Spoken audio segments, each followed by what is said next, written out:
Thank you for joining me for this video. We had a tremendous missions revival this past weekend, Thursday night, Friday night, and all day on Sunday.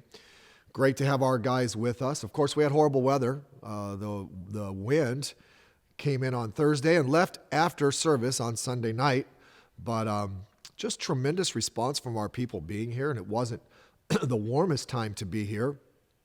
And so I'm thankful for your attendance. Of course, Sunday night we did something a little different, stuffing people everywhere so we can escape the wind. But again, all in all, great response, great attendance. We could have very easily used the weather as an excuse not to be here, but we didn't do that. And so thank you for that. I was blessed by the many messages that we heard and the challenge and the encouragement for missions. Thankful for the special offering. We sent one of our own. Brother Hernandez is now in Guatemala, and we took a special offering. And as of right now, there's $5,500 for him. We're sending that to him to get them started and get them settled in Guatemala. And then thank you for your commitments to missions for this next year. Just a reminder, those start on December 1st. We want to make sure we're faithful to that, and so that we can hit the goals that we set in our giving for the missions conference or revival. And so thank you for that. I've heard a lot of reports. Many felt this is the best one we've had in years, and I agree. And the spirit was great, the teaching, the preaching, and the challenges. Well, next week is our couples retreat. It starts a week from today as you're watching this on Thursday. And we have to understand something. The strength of our country, our community, and our church is our families. One of the reasons we are struggling in this country morally is because our families are a mess. You look at the statistics. Those who are in prison, so many of them are from single parent homes. I was from a single parent home. I had a lot of struggles because of that. It's my fault, of course, but again, it's just something we had to face, and something that many of our youth are facing. We need strong families, but the strength of the families is the marriage. We forget that so often. The family started with husband and wife. It just seems as we go on, we let everything tear that apart. We lose that first relationship. Well, Couples Retreat is here to help with that. So we have a tremendous group signed up. We are going to have a great time in San Diego, and I hope that you will be with us next Thursday. We're looking forward to that. If you need anything or any help with that, just contact any of us at the staff. We will help you. Of course, as I'm filming it, today is Veterans Day. It's a time when we remember those who served our country. Those who put their life on the line for the very freedoms that we hold dear. By the way, the freedom that many of those within the borders of our country are now trying to take away or dissipate because they have no clue as to our history.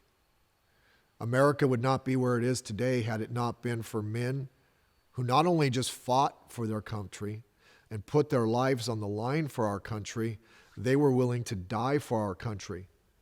And we have these little snowflakes around here that wouldn't give anything for our country. In fact, they despise our country that gives them the freedoms they have to even show their disdain. I don't understand how someone could desecrate our flag and hate the very country. We're very unique in that way. Our country we've taught those in our school systems to hate the very country they live in. That doesn't make any sense to me. And so I hope you love your country. No, Christianity isn't about country and all that different, but we live here and it is our country. We ought to love it.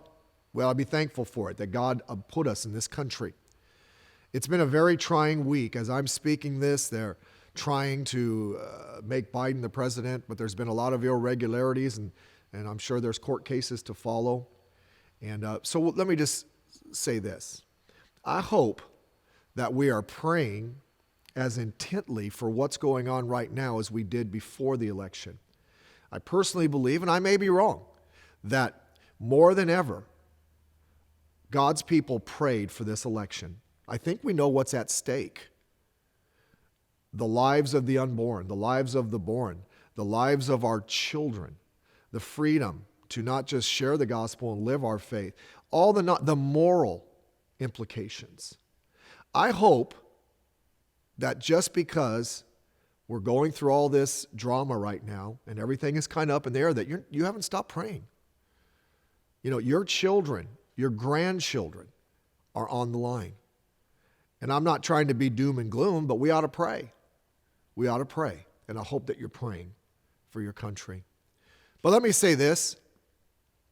Let's put our trust and confidence in the Lord for the days ahead, regardless of what happens.